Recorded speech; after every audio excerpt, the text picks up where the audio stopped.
Kim D, coming at you from Salt Lake City, Utah, all places. Oh my goodness. I'm hanging out with my sister, so I'm just gonna sit here and yip a little bit until a few of you get the notification and pop on in. For those of you watching with the replay crew, good luck, have fun, make a comment. Please, please comment. Do a timestamp on what makes you cringe. That'll be really helpful. It is Friday night. What are you doing?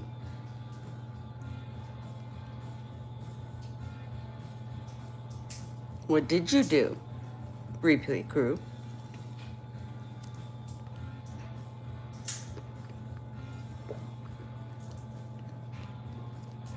Yay, we are the first minute in. We all know the magic sweet spot, 5-6 minutes in, then you can start saying a little bit more naughty language. Get a little more spicy with it. Oh no. She looks really rough today, so, oh no, she looks great, but she's gonna be a voice right now. She's working on some food. Oh, hey, let me see how. Entertainment. Good way to fill in some silence. Ta-da.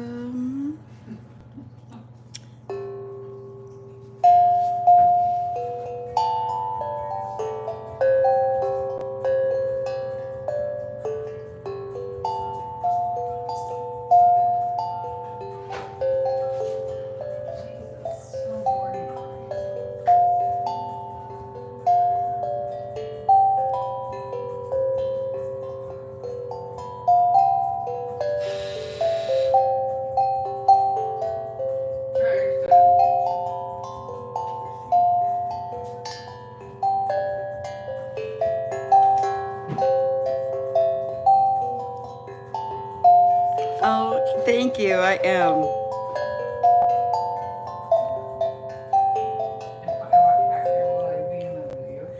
No, it's just right here, like the door. You have no chance of being on camera. Hello, hello. I have a little mini steel drum, and so play a happy tune. Oh, I'm more just spontaneous and play whatever comes into mind. I want to learn how to play drums, so try and get a little faster, try and figure it out. I did some interesting things this week.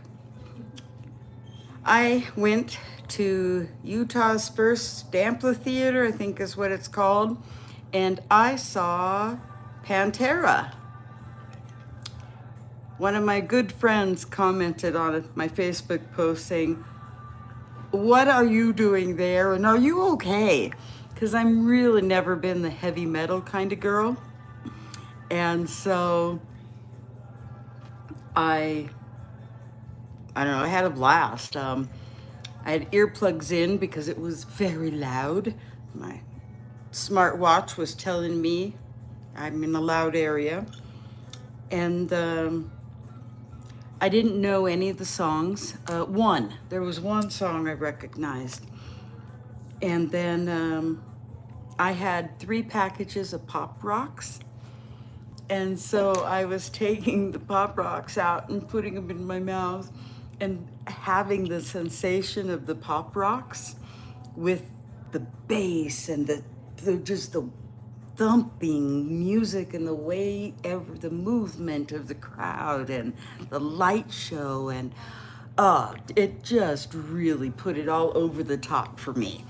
And then the kids, there's 10-year-olds just rocking and enjoying the entire evening.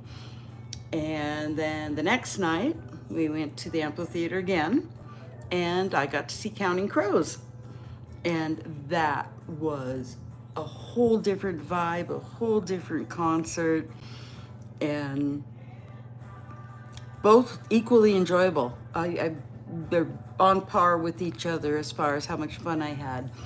Uh, the amphitheater itself, I think, really helped with that. Not big, not small. It was easy to access everything. We had fantastic seats, or could have been up in the lawn with rented chairs or on a blanket. Either way, it would have been great. Let's see, what else have we done? Tomorrow, I might go down to the Scientology org and ask a few questions. I'm not a protester type of person, so I have a different way and different things I want to know. And so that's part of what I'm probably going to do tomorrow, is head on down there. And yeah, got a couple questions. I figured the best way to go is to the source. So anyways, I got that. Oh, I went on to quitmormon.com and got registered. I have my form that needs to be notarized and then uploaded. And that is the first steps in getting my name removed from the church records. And it wasn't a hard decision to make. I think if I had never been excommunicated, I might have gone through a disciplinary hearing, but because I had been excommunicated and worked my way back and was rebaptized, I don't know, it's different, very different. But not sure where, if I can find a notary tomorrow, we'll probably get it notarized and get it all uploaded. And if not, it'll wait till I get back home. It's a positive feeling knowing that I'm putting that into the works.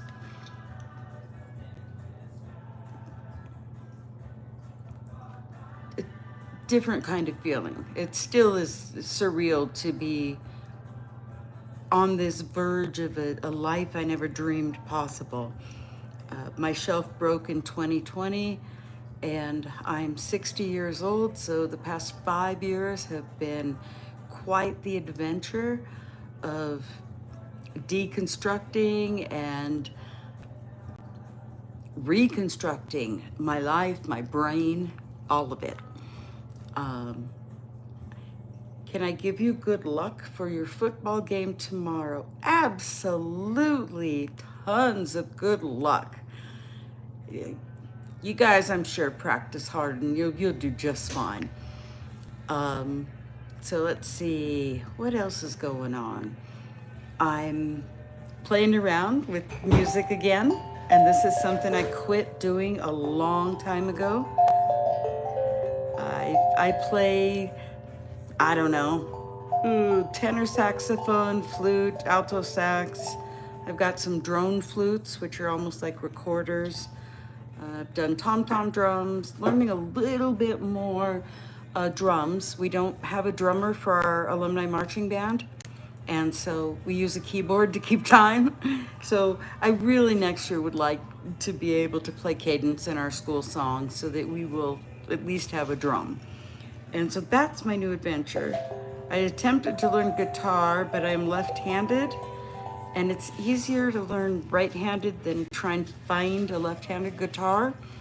And most everybody's guitar is strung for right-handed, so it's been slow and go, but I pick it up every once in a while and try again. It's like a rewiring of your brain when you're doing it, but yes, turkey burger time.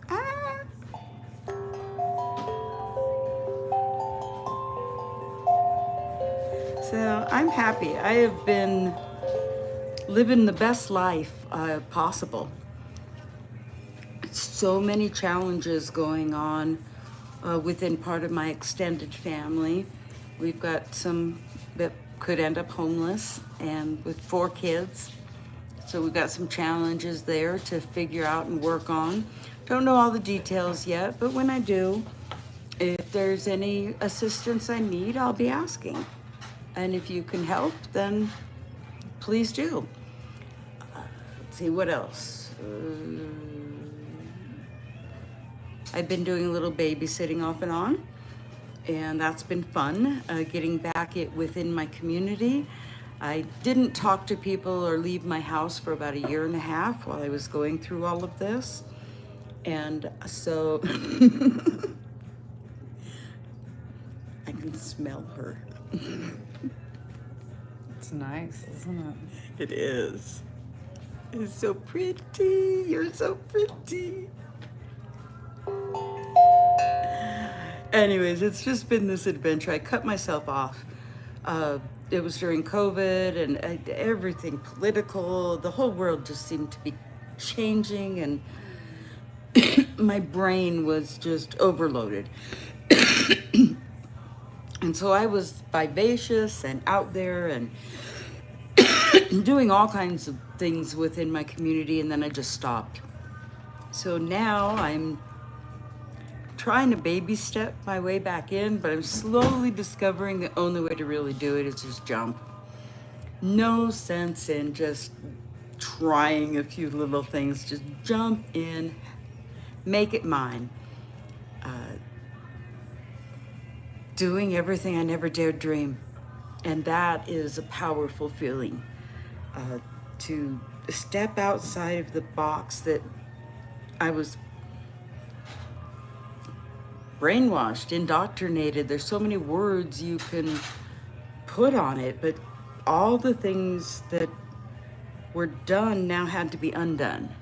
And now of my own identity that I'm creating on my own, I'm deciding what I believe, what I like, what I feel, what I want.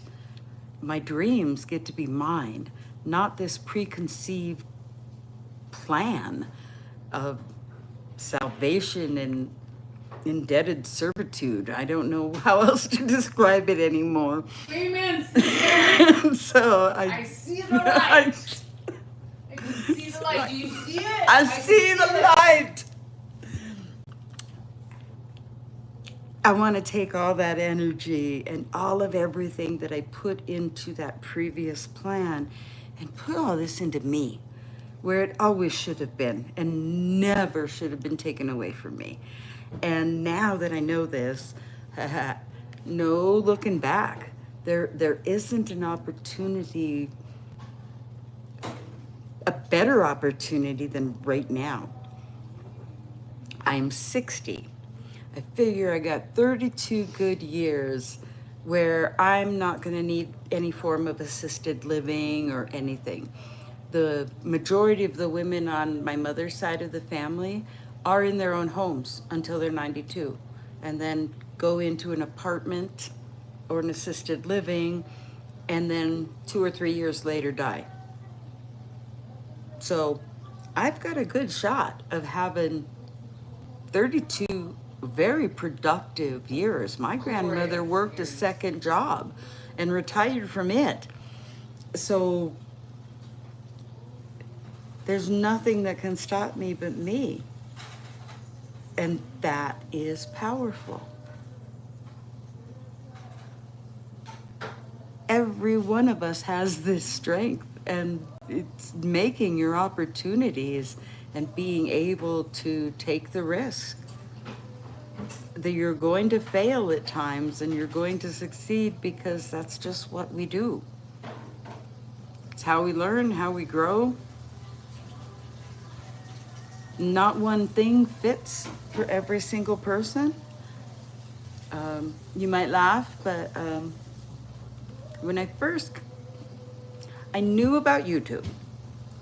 I worked for an auction company, and we'd load our videos on YouTube and then put the link into the website.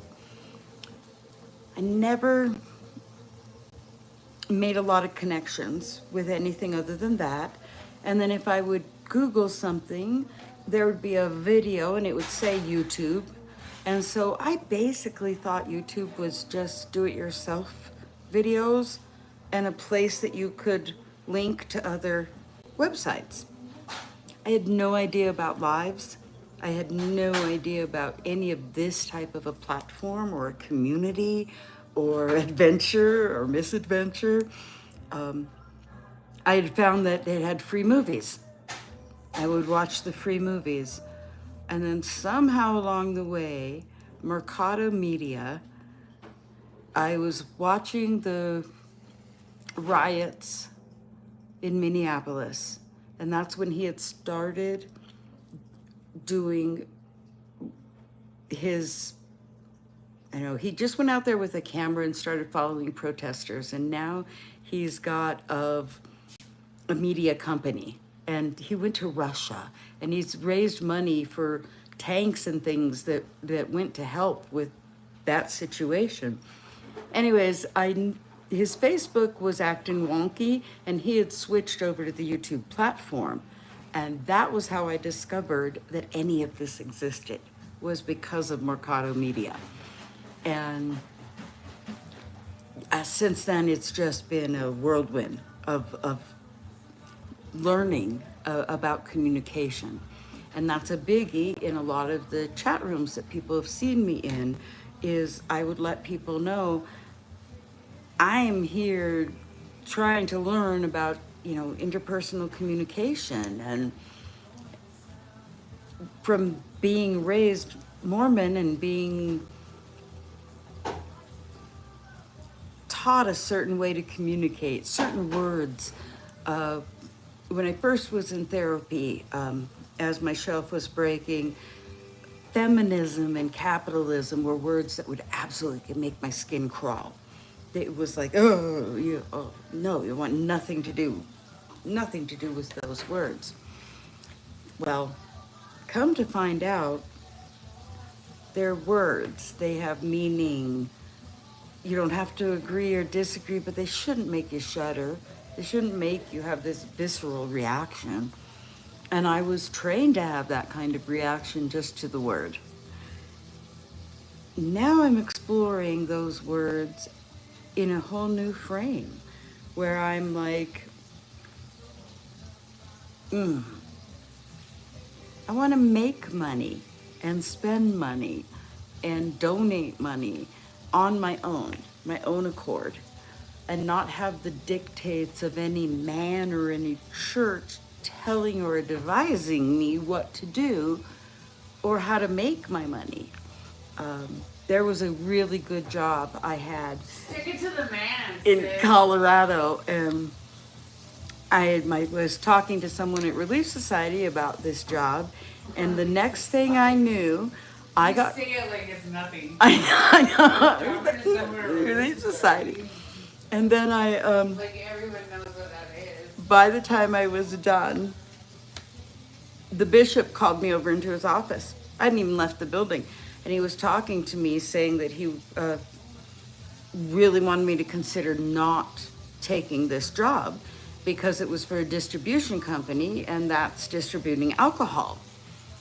And so I called and turned down the job. And I don't ever want to be that type of person again, ever. It was an amazing opportunity and a really good environment and great people. And at the time, I didn't know what a distributing company was. I don't care, they distribute. Call me naive, I don't know what to say, but I didn't know it meant alcohol. Which makes me wonder if I had known, yeah, I don't know. It was such a good job. I wonder if I would have, maybe I shouldn't have been bragging about getting a good job, trying to fit in. Oh, craziness, the things you remember. And so now I want more. Currently on disability, and I'll get Social Security in about 8 years, so kind of having a little 10-year plan on how I can make this all work. and I'm working on it. Can I change the record? Like, Oh yeah. being on there? Oh, it does. I don't even know if I'll find out if there's any copyright when I shut down and it does its checks. What's that noise? I don't know. You're putting- There was this, and then there's the turkey burgers. No, it's your. My little thing. All right. Well, for now, I just wanted to check in. I'm going to start doing my little nightly check-ins. And I've got a little bit more content already in the can that I'm going to have to upload right away when I'm home. And try and leave you with a little bit of inspiration and hope and a kind of little kick in your pants to know that you can do anything you want. What's holding you back? And shoot a comment.